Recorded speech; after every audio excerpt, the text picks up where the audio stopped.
So what's up guys, and we are back to another video. So ngayon, may i-unbox tayo and share ko sa inyo, nung nakaraan nagtitingin ako sa website ni HK Army para tumingin ng bagong mask, no. Then biglang nag-pop up etong mask na to, no.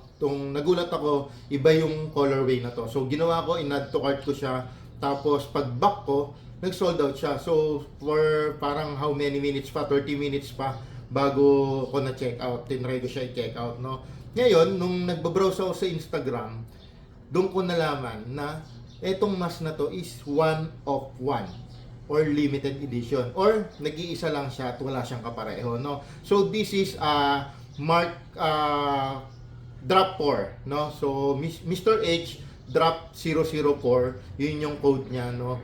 Kasi si HK Army o si Mr. H is nagko-custom siya ng mask na ginagawa niya one of one lang talaga, no. So ito yung pang number 4, no. So ngayon, dumating na siya, i-unbox natin, no. Tara.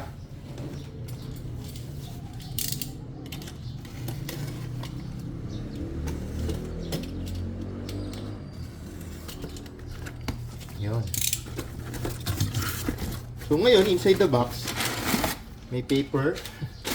Tapos yun, resibo natin, no. Tapos, yun, open. So, HK Army RMX, no. Yan. So, yan na yun. Yan na yung mask natin. Tapos, inside the box, inside dito, yan, may nakalagay na, yun, kung paano magpalit ng lens.